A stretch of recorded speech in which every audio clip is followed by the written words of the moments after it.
سورہ نحل آیت نمبر 112 اور 113 میں ارشاد قدرت ہے، بھوک اور خوف کی آزمائش کا سبب امت کے گناہوں کی کثرت ہے۔ حضور اکرم صلی اللہ علیہ وآلہ وسلم نے فرمایا کہ ایمان کے 10 درجے ہیں، جن میں سے 9 درجے حلال رزق سے مضمر ہے۔ ہر فرد ملت یہ نہ دیکھے کہ دوسرے کیا کر رہے ہیں، اپنے آپ کو جھوٹ جیسی لعنت سے بچا کر شکر الہی اور استغفار سے منسلک ہونے کی کوشش کریں۔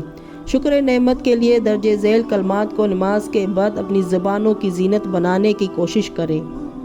لَإِنْ شَكَرْتُمْ لَأَزِيدَنَّكُمْ، اگر تم میرا شکر ادا کرو گے تو میں تمہیں اور زیادہ عطا کروں گا۔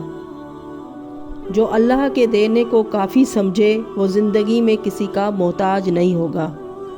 اور استغفار پڑھنے والوں کے لیے قرآن مجید میں ہے ترجمہ، اے زندہ و پائندہ، اے کہ نہیں معبود سوائے تیرے، بواسطہ تیری رحمت کے فریاد کرتا ہوں، پس مشکل میں میری مدد فرما اور مجھے میرے نفس کے سپرد نہ کر۔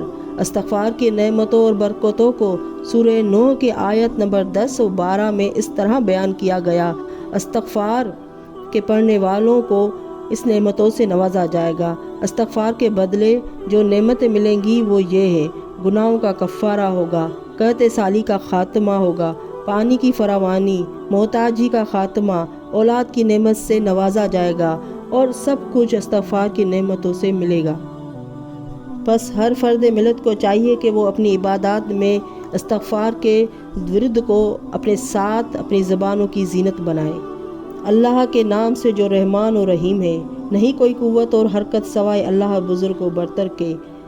اے زبردست، اے بہت بخشنے والے، بخش دے میرے گناہ اور بخش دے تمام مومنین اور مومنات کے گناہ، کیونکہ تیرے سوا کوئی گناہوں کا بخشنے والا نہیں۔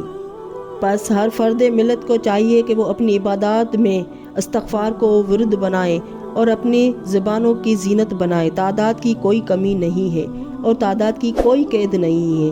اللہ کے نام سے جو رحمان و رحیم ہے، نہیں کوئی قوت اور حرکت سوائے اللہ بزرگ و بلند و برتر کے۔